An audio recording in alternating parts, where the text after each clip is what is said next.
नमो तस्स भगवतो अरहतो सम्मा सम्बुद्धस्स। नमो तस्स भगवतो अरहतो सम्मा सम्बुद्धस्स। नमो तस्स भगवतो अरहतो सम्मा सम्बुद्धस्स। बुद्धं शरणं गच्छामि, धम्मं शरणं गच्छामि, संघं शरणं गच्छामि, द्वितीयंपि बुद्धं शरणं गच्छामि, द्वितीयंपि धम्मं शरणं गच्छामि, द्वितीयंपि संघं शरणं गच्छामि, तृतीयंपि बुद्धं शरणं गच्छामि, तृतीयंपि धम्मं शरणं गच्छामि। देश भर और विश्व भर के लोग बाबा साहब को नमन कर रहे हैं। हम देखते हैं कि बोध गया से भी एक रैली निकली है जो इंटरनेशनल त्रिपिटक चैंटिंग है, जो 2 दिसंबर से 12 दिसंबर तक आयोजित है भंते जी वंदा में। हम देखते हैं कि पूरी दुनिया बाबा साहब को नमन कर रही है। उनका जो इंटेलेक्चुअल थॉट है, जो ह्यूमैनिटेरियन वैल्यू पे बेस्ड है, हमारे भारत के चीफ आर्किटेक्ट ऑफ इंडिया भी हैं। इस दिन को आप किस संबोधित के साथ संबोधन करते हैं? लोग काफ़ी पत्रिकाओं में कोई प्रयाण लिखता है, कोई महाप्रयाण लिखता है, स्पेशल महाराष्ट्र में कोई महापरिनिर्वाण भी लिखता है। आपके इस विषय में क्या विचार है? इसलिए ये त्रिपिटक में सारी संकल्पनाओं को बखूबी सम्यक ज्ञान के आधार पर समझना चाहिए। हम समझेंगे नहीं और क्या है, त्रिपिटक में ऑलरेडी रेडीमेड शब्द मिल जाते हैं तो हम वही शब्दों का इस्तेमाल लगभग करने लगते हैं। तो ये हमारी मिथ्या धारणा है, सम्यक धारणाएं नहीं है, सम्यक दृष्टिकोण का अभाव है, इसलिए बातों को समझ नहीं पाते। महापरिनिर्वाण यह शब्द का इस्तेमाल भगवान बुद्ध हो जो उनके शरीर त्यागने की प्रक्रिया को ही महापरिनिर्वाण की प्रक्रिया कही गई है। हाँ जी। और अन्य किसी नहीं, बोधिसत्व के शरीर त्याग को महाप्रयाण इस शब्द का इस्तेमाल किया जाता है, इसलिए महाप्रयाण कहे तो ये उचित है, सम्यक ज्ञान के आधार पर उचित है। हाँ जी। इसलिए उचित शब्दों का इस्तेमाल, नहीं तो पाली के जो जानकार लोग हैं वो समझ जाएंगे ये सब पिछड़े हुए लोग हैं। हाँ। तो इसलिए पाली ये प्रगल्भ परिपूर्ण भाषा है, भगवान की वाणी है। हर सभी सम्यक संबुद्धों ने अपनी वाणी पाली में ही दोहराई है। पाली भाषा में ही सम्यक संबुद्ध की उत्पत्ति, वही जहाँ बुद्ध उत्पन्न होते तो पाली भाषा का ही सभी बुद्धों ने इस्तेमाल किया है। हम देखते हैं भंते जी, जो प्राचीन भाषा, आपने पाली का जिक्र किया, हम देखते पाली के साथ प्राकृत है, परकोष्ठी है, ब्रह्मी है, और ये कहीं ना कहीं जो भारत की जमीन से आने वाली भाषाएं है, तो कहीं ना कहीं ये विलुप्त हो गई। आप इन भाषाओं को, जो युवा आपको सुन रहे हैं, इनको समझने के लिए, विज्ञानवादी दृष्टिकोण को बढ़ाने के लिए इन भाषाओं को, युवाओं को क्या आह्वान करेंगे आज इस दिन पे? देखिए, डॉक्टर बाबा साहब अम्बेडकर जी, वो तो जिन्होंने 32 डिग्रियां प्राप्त करके, है ना, तो वो सिंबल ऑफ नॉलेज बन गए विश्व के, दुनिया के। तो भला इस गृहस्थी जीवन में 32 डिग्रियां, इतने सारे आयुमान में इतना सारा काम किया, साधा काम नहीं है, सत्व का काम है। ये बोधिसत्व का महाकुशल चित्त उनके जीवन में परिपूर्ण रूप से काम करता है, हर काम। इसीलिए वे बोधिसत्व थे। भावी बुद्ध कहा जाता है बोधिसत्व को, भावी बुद्ध कहा जाता है। इनके सॉरी महाप्रयाण के दिवस के अवसर सारा ये 69वां जो महाप्रयाण 69 साल बीत गए हैं, तो भला बाबा साहब का सारा विश्व को मजबूर कर दिया है डॉक्टर बाबा साहब ने। आगे जो चल कर के लहर आएगी, आज से सुनामी की जैसे लहरें आती है ना, बुद्ध धम्म का ही सारा प्रभाव ऐसे लहरें आएगी, सुनामी की जैसे लहरें आती है ऐसे। तो ये बाबा साहब की बदौलत होने वाला है। बाबा साहब का नाम एक ही देश की बात नहीं हो रही है, सभी विश्व में फैलेगा।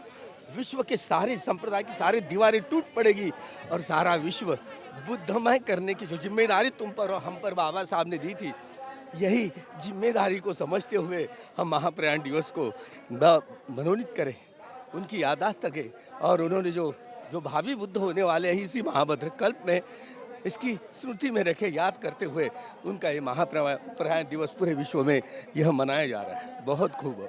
हम देखते हैं कि बुद्धिज्म शुद्धता की बात करता है, विचार शुद्धता की बात करता है, हर चीज़ की शुद्धता की बात करता है।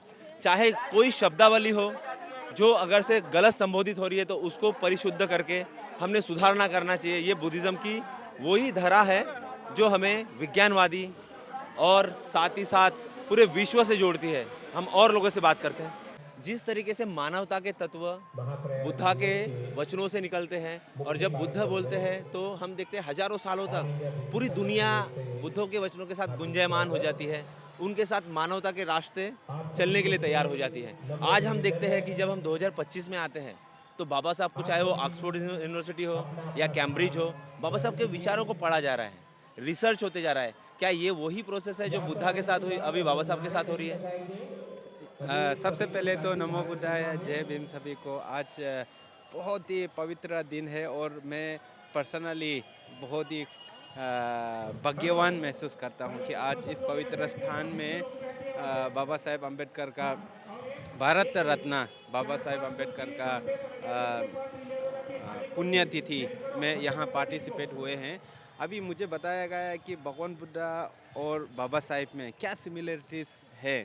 तो आप देखिए, बाबा साहेब अपना जीवन पूरा दूसरों के सफरिंग यानी कि दुख, कष्ट, भेदभाव किस तरह से आदमी को खुशी ला सकता है, इस पे काम किया गया है। तो उन्होंने कितने सारे सेक्रीफाइसेस किया है सो दैट कि जो जिनको सही दर्जा नहीं मिल रहा था, सही इक्वलिटी नहीं मिल रहा था, और उसके अलावा जहाँ पे भी उनके आंखों के सामने कोई आदमी सफरिंग हो रहा है वो टूट पड़ते हैं। अपने आप के पोजीशन वो क्या है ऐसा नहीं सोचते हैं। आप उनका जीवन ठीक से पढ़ के देखिए, अगर श्रम्स में देखा जाए तो वो अपना जीवन दूसरों के दुख कष्ट को मिटाने में, उनके लाइफ में खुशी लाने में किया गया है। तो अगर आप इसी प्रकार से भगवान बुद्ध के भी जीवन को देखेंगे ना, उन्होंने अपने पैलेसेस, अपना किंगडम, अपना राज्य छोड़कर सत्य के रास्ते में गए।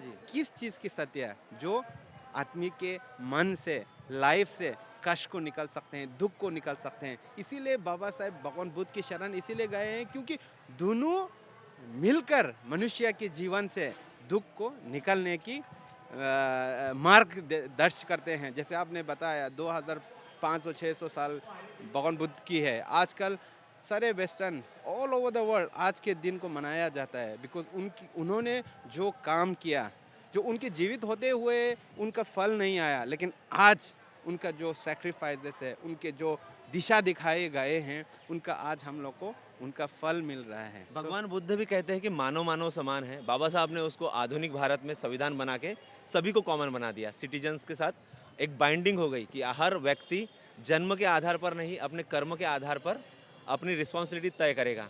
क्या सिमिलरिटी देखते हैं कि दोनों की जो थॉट प्रोसेस है, हम लोग देखते हैं कि आज हम एक संवैधानिक भारत में हैं और बाबा साहब भी कहते हैं कि अपने कल्चर को मत छोड़ो। उन्होंने कहा कि शेड्यूल कास्ट जो है, जो शेड्यूल ट्राइब्स है, ट्राइब कल्चर को ना छोड़ो। जो 7 सिस्टर का कल्चर है उसको रिसर्च करो, अपने अपने कल्चर को रिसर्च करो, अपने सोसाइटी को सर्व करो। इस पर क्या पॉइंट ऑफ व्यू है आपका? जैसे कल्चर के बात आते हैं, अभी कल्चर जो एक ये कपड़ा है, ये कहाँ का कल्चर है? ये इंडिया का कल्चर है, किसी और का कल्चर है? तो उसी तरह से कल्चर जो होते हैं, हमारे जो कैरेक्टर होते हैं, हमारे बिहेवियर होते हैं, हम कितनी अब किसी को तकलीफ में देखें तो उनके लिए मदद करने का, हमसे कोई ऊंचाई में देखे तो उनके लिए खुशी होने का, आप सक्सेस है तो उनके लिए ये सक्सेस होते हैं। तो ये जो सिमिलरिटीज़ है और ये जो बातें सब रख के गए हैं, तो आज हम इस बातें को याद करना चाहिए।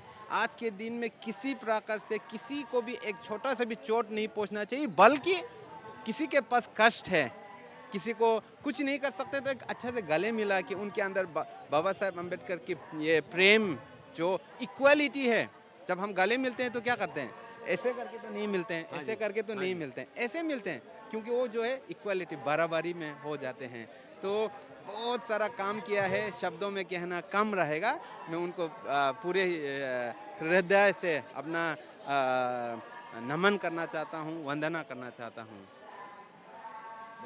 मानव मानव समान है, ये वही धरती है जहाँ से बुद्धिज़्म के वचन पूरे इस कायनात में गूंजते हुए पूरे दुनिया में फैल गए। और उसी का हम ये देखते हैं कि इंटरनेशनल त्रिपिटक चैंटिंग विगत 2006 से यहाँ पर हो रही है, जो तथागत सिद्धार्थ गौतम जी जो भगवान बुद्ध है उनको नमन करती है। क्या ऐसा कनेक्शन है बोधिसत्व डॉक्टर बाबा साहब आम्बेडकर का भगवान बुद्ध के साथ, जो ये नाता हम देखते हैं कि जो ये महाबोधि विहार के बाजू में उनका स्टैचू लग गया है, तो भारत के अंदर और ये बुद्धिज़्म के भविष्य को कैसे देखते हैं आप? देखो, बुद्ध बनने के पहले वो बोधिसत्व ही कहलाते हैं। जब अपनी पारमियाँ पूरी करती है तब वो बुद्ध बनता है। तो हमें लगता है कि बुद्ध और बोधिसत्व एक ही सिक्के के दो पहलू हैं, यानी निर्वाण की खोज करने वाले। एक बुद्ध है जिन्होंने निर्वाण खोज कर लिया रास्ता, और बोधिसत्व है वो अपनी पारमी पूरी करने में लगे ताकि वो निर्वाण का रास्ता जब लुप्त हो जाता है तो फिर से उसको खोज निकाले। और जैसा कि अभी आप जानते हैं कि यहाँ पर त्रिपिटक चांटिंग भी चल रहा है, तो ये भी एक संयोग है कि 2006 जब बाबा साहब की धम्म दीक्षा के 50 साल पूरे हुए तब वो आरंभ हुआ। और आज हम 6 दिसंबर जो मना रहे हैं, जिसे आमतौर पर लोग बाबा साहब का महापरिनिर्वाण कहते हैं, लेकिन ये गलत है शब्द। वास्तव में हम निर्वाण, परिनिर्वाण और महापरिनिर्वाण, इन शब्दों का अर्थ समझना चाहिए। निर्वाण यानी जो जीते जी अपने विकारों से मुक्त हो गया, अरहंत हो गया, है ना, उसको हम निर्वाण प्राप्त किया, यानी जीते जी प्राप्त करने वाली चीज़ को हम निर्वाण कहते हैं। परिनिर्वाण यानी जिस आदमी ने निर्वाण प्राप्त कर लिया वो जब अपना शरीर भी त्याग देता है। निर्वाण यानी कि अंदर के मैल को त्याग देना, राग द्वेष मोह। लेकिन शरीर का मैल तो अभी भी है, तो वो जब अपना शरीर भी त्याग देता है तो परिनिर्वाण यानी पूरी तरह से उसने निर्वाण प्राप्त कर लिया। यानी जो मन का जो मैल है वो तो त्याग ही दिया था, अब जो शरीर रूपी मैल है उसको भी उसने त्याग दिया, तो उसको कहते हैं परिनिर्वाण। यानी अरहंत लोग जब शरीर त्यागते हैं तो उनको हम परिनिर्वाण कहते हैं। और भगवान बुद्ध जो हमारे शास्त्र हैं, जिन्होंने ये रास्ता खोज निकाला, तो वो जब परिनिर्वाण प्राप्त करते हैं तो उनकी एक अलग पहचान देने के लिए हम उनको कहते हैं महापरिनिर्वाण उन्होंने प्राप्त कर लिया। निश्चित रूप से बाबा साहेब का भगवान बुद्ध के साथ में बहुत अच्छा जो एक कनेक्शन है, क्योंकि हम जानते हैं कि जब बाबा साहेब ने हिंदू धर्म को त्यागा, उसके पश्चात में अनेक धर्मों को अध्ययन किया, लेकिन बाबा साहेब ने पाया कि भगवान बुद्ध के धम्म में वो चीज़ है, वो प्रज्ञा है, वो धैर्य है, और वहाँ पर व्यक्ति विशेष की पूजा नहीं है। क्योंकि व्यक्ति विशेष की पूजा होती है तो वो हायरार्की स्टार्ट हो जाती है, फिर व्यक्तियों को ही पूजने लगते हैं। भगवान बुद्ध ने कभी ऐसा नहीं कहा कि आप मेरी पूजा करो तो ही आपको जो है आपका मंगल होगा, और बाबा साहेब इस बात से बहुत प्रभावित थे। अनेक कारण थे बाबा साहेब का भगवान बुद्ध के धर्म को अपनाने के लिए, परंतु ये एक मुख्य कारण था। तो निश्चित रूप से यहाँ जो एक वंशवाद चलता है या परिवारवाद चलता है, वैसा कुछ भी नहीं है। तो बाबा साहेब को भगवान बुद्ध के धर्म में बहुत सारी चीज़ें ऐसी जो उन्हें प्रभावित कर गई बहुत सालों से। साथ ही साथ में न केवल उनकी बातें, बल्कि ये हमारे जो नागवंशी लोग हैं उनका जो अगर हम देखें ऐतिहासिक जो धम्म है, वो भगवान बुद्ध को ही मानने वाले लोग थे। तो बाबा साहेब ने इन सब कारणों को देखते हुए जब 14 अक्टूबर 1956 को नागपुर की दीक्षा भूमि में भगवान बुद्ध का धम्म अपनाया, वे चाहते तो अकेले केवल अपने परिवार के साथ अपना सकते थे, लेकिन बाबा साहेब को था कि उन्हें समाज का भी भला करना है, तो उन्होंने अकेले ना अपनाते हुए बल्कि पूरे समाज को ये धम्म दिया, ये अनमोल धम्म दिया, जिसमें कोई व्यक्तिवाद नहीं है, कोई व्यक्ति विशेष पूजा नहीं है, केवल और केवल अपने भीतर का जो प्रज्ञा है, अपने भीतर का जो ज्ञान है, जी आए जिन्होंने उन्हें डिकोड किया निश्चित रूप से। तो ये जो पाली भाषा है, इसकी सुंदरता ऐसा है कि जितने भी थेरावाद देश हैं, हम जानते हैं थेरावाद और महायान, तो आप देखेंगे कि महायान कई देशों में है, परंतु उन्होंने भगवान बुद्ध के वचनों को अपनी अपनी भाषाओं में ट्रांसलेट कर लिया है। और जब वो एक सामूहिक रूप से संगायन करते हैं तो संगायन करने के समय में भी वो एक साथ संगायन नहीं कर पाते, क्योंकि वियतनाम वाले अपनी भाषा में करते हैं, ताइवान वाले अपनी भाषा में करते हैं।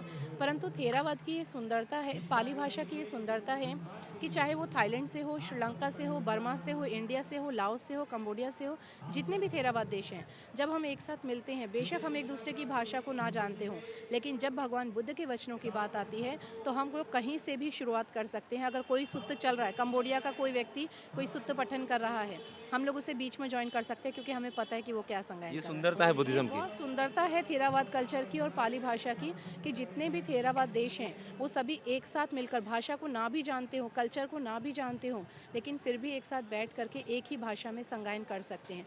लेकिन महायान में वैसा नहीं, क्योंकि उन्होंने अपनी अपनी भाषाओं में परिवर्तित कर दिया। कहने के लिए महायान है, लेकिन जब वो साथ में बैठते तो एक साथ संगायन नहीं कर पाते हैं वो। तो ये भाषा की सुंदरता है। ये जो स्टैचू यहाँ पे लगा है भंते जी, इसका थोड़ा सा कम शब्दों में इतिहास बताइए। इसका इतिहास ये है, जब भंते प्रज्ञाशील यहाँ शेखड़ी थे, उसी पीरियड में ससाई जी ने ये मूर्ति दान में दिया था। तो इस मूर्ति को फिर प्रज्ञाशील ने यहाँ लगाया, हम सब लोगों ने मूर्ति लगाया। तो यहाँ के लोग कहते बाबा साहब की मूर्ति लगाने से कोई फ़ायदा नहीं होगा, भगवान आज जो बाबा साहब का विरोध करते थे, आज वो ही इसके ऊपर फूल चढ़ा रहे हैं। ये नागपुर की देन है, ये नागपुर के लोग आए थे, उन लोग आया था, तो हम लोग मैनेजमेंट कमेटी में थे। बनते प्रज्ञाशील, बनते आनंद जी, बनते ससाई जी। सच्चे इतिहास को तराशने के तरीके अगर से सही हो, टेक्नोलॉजी के साथ, टेक्नोक्रेट के साथ हो, तो उस इतिहास को आगे आने के लिए कोई रोक नहीं सकता है। हमारे साथ कुछ युवक हैं, हम बात कर, वो रील के माध्यम से या फिर फ़ोटो शूट के माध्यम से या वीडियो के माध्यम से भी जो भारत का, स्वर्णिम भारत का इतिहास है, वो लोगों के सामने लाते हैं। हम बात करते हैं, हम देखते हैं कि बाबा साहब हिस्ट्री की बात करते हैं। बाबा साहब इतिहास को, सच्चे इतिहास को कुरीदने की बात करते हैं, जो छूट गया। उनके पास एशिया में सबसे बड़ी लाइब्रेरी होती है उनके जीवन काल में। वो पूरे दुनिया भर के धर्मों की पढ़ाई की बात करते हैं। वो पूरे दुनिया भर के टेक्नोलॉजी की भी बात करते हैं बाबा साहब, और वो बुद्धा के रास्ते पे चलते हुए इस कदम की ओर जाते हैं। आज क्या लगता है कि भारत का युवा बाबा साहब को अनुसरण कर रहे हैं, आपको लगता है? मुझे तो नहीं लगता कि भारत के युवा बाबा साहब के विचारों को अनुसरण कर रहा है, बिकॉज जो बात अभी चल रही है कि लोगों को बाबा साहब का जो संदेश था, शिका, संगठित हुआ आणि संघर्ष करा, सो उसके लिए बाबा साहब ने हमें बताया है कि उसके लिए हमें क्या करना चाहिए। उसके लिए as per my thoughts 4 veg है अभी के युवाओं के लिए।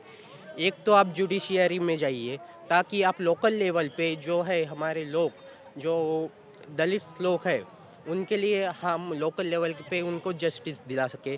Then second, you can become a bureaucrat, you can join the all India services, you can become a IAS IPS, that's the second option. And third option, you can become a local politician or MLA MP, so that you can give justice to our people. Tathagata Siddhartha Gautam के जो विचार है इंसानों को वैज्ञानवादी बनाते हैं, और बाबा साहब के जो विचार हैं वो, चाहे वो युवक हो, युवती हो या भारत का नागरिक हो, उसे बलवान और उसे प्रज्ञावान और उसे साइंटिफिक टेम्पर के साथ दुनिया के समकक्ष खड़े करते हैं। हमारे साथ एक युवा है, हम देखते हैं कि वो कैसा नज़रिया इख्तियार रखते हैं अपने नज़रिए में।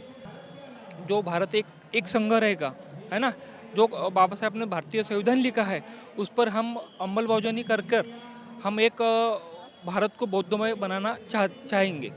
और जो रही बात बुद्धा की, तो बुद्धा ने कहा था कि जो हमारा धम्म और संघ रहेगा वो एक साथ से खड़ा रहेगा।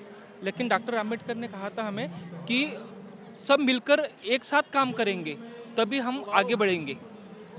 ये आज जो बाबा साहब का महापरिनिर्वाण हुआ था, तो मैं सभी को आज यही संदेश देना चाहूँगा आवाज़ इंडिया के माध्यम से, कि आज जो परिस्थिति आप देख सकते हो, इस परिस्थिति को अगर बदल करना है, हमें बाबा साहब के उन विचारों को लेकर चलना होगा। बाबा साहब ने हमें कहा था कि हमें उस काम को बढ़ावा देना है। बाबा साहब ने जो पहल की थी, जो संविधान रखा था, समता, स्वातंत्र्य, बंधुता और न्याय के प्रति जो चल रहा है, तो हमें उस प्रकार की अभी लड़ाई लड़नी है। हम देखते हैं कि बाबा साहब किताब प्रेमी थे, उनके पास उस वक्त एशिया के वो एक विद्वान थे, पर आज का जो युवा है, जो युवक है, वो किताबों से दूर होते जा रहा है। बाबा साहब को सारे धर्मों का ज्ञान था। उन्होंने जैनिज़्म पढ़ा, उन्होंने जूडिज़्म पढ़ा, उन्होंने क्रिश्चियनिटी को पूरा पढ़ लिया, इस्लाम को उन्होंने समझ लिया। आज का युवा क्या बाबा साहब के विचारों को पढ़ने के लिए उतने डिटेल में उतर पाता है? अगर से नहीं उतरता है तो क्या आह्वान करेंगे? मैं तो यही चाहूँगा कि आज का जो युवा है वो सबसे ज़्यादा सोशल मीडिया पर काम कर रहा है। जो बाबा साहब ने जो हमें संघर्ष से इस दुनिया में लाया, उन्होंने जो संघर्ष किया था, इसलिए हम आज फल फूल रहे हैं। पर आने वाले युग में अगर हम उस क्रांति को लेकर नहीं चलेंगे तो आने वाले युग में हमें भी और क्रांति करनी पड़ेगी। इसलिए मैं चाहूँगा कि बाबा साहब के जो भी विचार है, जो भी ग्रंथ है, वो हमें घर में लगकर हमें बच्चों को वो संस्कार देना चाहिए, क्योंकि आज के ज़माने में पैसा नेक्स्ट पार्ट है, संस्कार पहले है। और संस्कार आधुनिक भारत के निर्माता डॉक्टर बाबा साहब आम्बेडकर, आधुनिक शब्द में ही हम देखते हैं कि एक टेक्नोलॉजी का हमको एक नज़र दिखती है, एक संबंध दिखता है आधुनिकता के साथ टेक्नोलॉजी का। हम देखते हैं कि चाहे वो फिर नालंदा हो या विक्रमशिला हो या फिर तक्षशिला हो, जो अभी छोटे छोटे भग्नावशेषों में है, अवशेषों में है, यहाँ पे हम देखते हैं कि हज़ारों हज़ारों किलोमीटर दूर से, लाओस से, कंबोडिया से, जापान से लोग आते हैं, चाइना से लोग आते हैं और रील बनाते हैं। लेकिन आप एक यूथ हैं, आपको जो देख रहा है यूथ, उनको क्या आह्वान करेंगे कि जो इंडिया में रह के इन जो केव्स है, चाहे वो फिर नालंदा हो, तक्षशिला हो या फिर यूपी और बिहार में लगी जितने भी स्कल्पचर्स है या फिर जितने भी आर्कियोलॉजिकल साइट है, उनमें आपको जो युवा दिख रहा है उनको क्या आह्वान करेंगे? यहाँ की युवाओं को तो मुझे लगता है कि यहाँ की युवा अभी जो अपने वाले जो अच्छे अच्छे जो टेम्पल्स है उस पर नहीं है कुछ नाम लिखते, अपना जैसे कि आप देखते हो कि कहीं कहाँ पे किसी का नाम लिख दिया, कुछ लिख दिया, ये ऐसा आपने नहीं करना चाहिए। मी ॲडव्होकेट भावना खोब्रागडे औरंगाबादवरून आलेली आहे। जवळजवळ 8 दिवस झालेले आहेत आम्ही या ठिकाणी चॅन्टिंगसाठी। आमचे बऱ्याचशा मैत्रिणी या ठिकाणी आलेल्या आहेत आणि अतिशय पवित्र आणि पावन अशी ही भूमी बुद्धगया या ठिकाणी आल्यानंतर आम्हाला खूप आनंद मिळालेला आहे। आणि विशेष म्हणजे ज्या बोधिसत्व डॉक्टर बाबासाहेब आंबेडकरांनी आम्हाला जो धम्म दिला, त्या बाबासाहेबाचं आज महाप्रयाण दिन आहे। तर आम्ही बाबासाहेबांना सुद्धा या ठिकाणी वंदन करण्यासाठी आलेलो आहोत। आज अतिशय दुःखद प्रसंग आहे, कारण आमच्यातून बाबासाहेब निघून गेले, जे तळागाळातील लोकांना त्यांनी सामाजिक, धार्मिक, राजकीय, शैक्षणिक, आर्थिक सगळ्या प्रकारचे त्यांनी विचार आम्हाला दिले आणि त्या विचारांच्या प्रेरणेने आम्ही अतिशय प्रभावित झालेलो आहोत। आणि आज आपण बघतो की सगळीकडे बाबासाहेबांचं कर रहे हैं। इस बार भारत आयोजक है और हजारों साल से जो मूक नायक समाज था उसको आवाज़ देने का काम डॉक्टर बाबा साहब ने हमें आवाज़ दिया, और ये आवाज़ इंडिया, ये काम हर आदमी तक पहुंचा रहा है। ये बहुत ही अभिमान की बात है और बहुत ही गर्व की बात है। और आज डॉक्टर बाबा साहब अम्बेडकर का महाप्रयाण दिन है। इस दिन हम शतशः नमन करते हैं, और ये धम्म जो बाबा साहब ने हमें दिया, दुख मुक्ति का धम्म, और शिखा संगठित हो और संघर्ष करो, ये जो नारा दिया, जिसके वजह से दुनिया की कोई ऐसी कौम नहीं जिसको जैसी हमारी कौम है, जो इतने 60-70 साल में बहुत ही ड्रास्टिक चेंज बाबा साहब के वजह से हमारे हजारों करोड़ों अनुयायी में हुआ है। हम बाबा साहब को बहुत ही आदरपूर्वक नमन करते हैं। बाबा साहब का महापरिनिर्वाण दिन का यह अवसर है। मैं पहले बाबा साहब को अभिवादन करता हूँ, और मुझे ये जो चैंटिंग लग रही है, तो जैसी छोटी छोटी नदियाँ बड़ी नदी में परिवर्तित होती है, उसी तरह से यहाँ जो 40 देशों से जो लोग आए हैं, अपने अपनी भाषा, अपनी अपनी संस्कृति लेकर वो आए हैं, लेकिन जैसे ही यहाँ बुद्ध गया में आते हैं तो सारी संस्कृतियाँ एक साथ मिल जाती है, और हम बुद्ध का जो विचार है वो बुद्ध का विचार इसी तरह और बड़ी मात्रा में पूरे विश्व में ले जाएंगे। और बाबा साहब का जो सपना था, भारत बुद्धमय तो होगा ही होगा, साथ में हम विश्व को भी बुद्धमय करने की ओर अग्रसर होते जा रहे हैं। बाबा साहब को पढ़ा जा रहा है। बाबा साहब के जितने भी प्रोग्राम होते हैं, अगर से आप इतिहास में उठा के देखेंगे तो हर प्रोग्राम का रिजल्ट निकलता है। आज हम देखते हैं कि कुछ नागपुर के सीनियर सिटीजन्स इस पावन जगह पे जो महाबोधि महाविहार से लगा हुआ एक गार्डन है, जिसमें बाबा साहब का पूर्णाकृति पुतला है, यहाँ से आपको हम बाबा साहब के इस महाप्रयाण दिन के अवसर पर हम आपको लोगों की प्रतिक्रिया दे रहे हैं। सबसे पहले बाबा साहब को विनम्र अभिवादन करता हूँ और आवाज़ इंडिया को धन्यवाद। आपने जो सवाल पूछा, मुझे लग रहा है समाज एक सकारात्मक मोड़ में आया हुआ है और सकारात्मक विचारधारा के साथ हम पवित्र बुद्ध भूमि में आए हैं।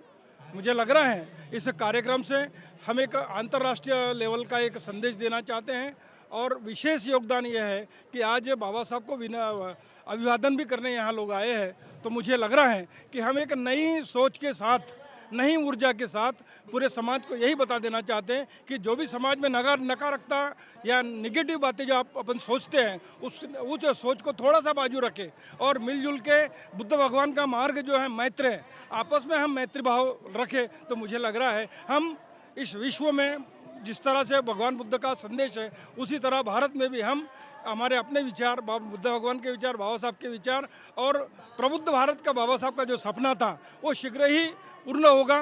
क्यों कि आने वाले अभी इस दिनों में जो हमारे कुछ हिंदूवादी या और कोई शक्तियाँ सरकार चला रहे हैं उस सरकार को हम निपटाएंगे, ऐसी मुझे पूरी उम्मीद है, बशर्त हम मैत्री भाव से ही और अपने शांततापूर्ण मार्ग से ही इस मार्ग का क्रमण करेंगे। आज दुनिया में जिधर उधर अहिंसा हो रही है, अशांति है। श्रीलंका हो, नेपाल हो, वहाँ भी अहिंसा का मार्ग लोग पत्कार रहे हैं। तो इस बाबा साहब के स्मृति दिन के अवसर पर लोगों को, दुनिया के लोगों को यह आह्वान करता हूँ कि लोगों ने बुद्ध का मार्ग, शांति, अहिंसा का मार्ग स्वीकारना चाहिए। पूरी दुनिया में बाबा साहब के विचारों को पढ़ने, समझने, उनकी बातों पे रिसर्च करने का दौर और युग आ चुका है। चाहे ऑक्सफोर्ड हो, कैम्ब्रिज हो या दुनिया की तमाम यूनिवर्सिटीज़ हो, बाबा साहब के विचारों को समझ रही है, पढ़ रही है और उस बातों को पूरी किताबों के माध्यम से समझ भी रही है। हम देखते हैं इस पूरे आधुनिक भारत में जब आधुनिक शब्द आता है तो उसके साथ टेक्नोलॉजी भी जुड़ जाती है। आज जो युवा आपको सुन रहा है, जो आपको युवा देख रहा है, कैसे श्रद्धांजलि आप देंगे बाबा साहब को अपने शब्दों में? देखिए, मैं सबसे पहले तो आवाज़ इंडिया का बहुत धन्यवाद करना चाहता हूं कि बुद्ध की ये पावन ज्ञान स्थली बोध गया में आप लोग आए हैं, आपका बहुत बहुत धन्यवाद। बाबा साहब डॉक्टर अंबेडकर आधुनिक महामानव थे और बाबा साहब डॉक्टर अंबेडकर जी के पास जो टेक्नोलॉजी थी वो बड़ी ज़बरदस्त टेक्नोलॉजी थी और उस टेक्नोलॉजी का जो आधार था वो आधार था कि आज से 2500 वर्ष पहले तथागत गौतम बुद्ध ने ज्ञान के द्वार खोले, ज्ञान उन्होंने प्राप्त किया और ज्ञान ने साइंस को लाया और साइंस ने टेक्नोलॉजी का निर्माण किया। तो ज़बरदस्त टेक्नोलॉजी बाबा साहब को अगर मौका मिला होता तो ये भारत आज अमेरिका से भी आगे होता। पर अभी युवा लोगों को मौका है, उनको क्या आह्वान करेंगे? देखिए, मैं ये कहना चाहता हूँ कि जो हमारा यूथ है, पढ़ा लिखा शिक्षित है, उससे इस टेक्नोलॉजी का, सोशल मीडिया का और जो भी हैं अपने, उनका इस्तेमाल बड़े पैमाने पर करना चाहिए। और जो हमारा इतिहास है, बौद्धों का इतिहास है, बहुजनों का भारत में जो इतिहास है, उसे टेक्नोलॉजी का इस्तेमाल करके और छोटे छोटे हमारे जो संसाधन हैं उनका इस्तेमाल करके हमें भारत के 140 करोड़ लोगों तक अपने प्राचीन काल के इतिहास को ले जाना चाहिए।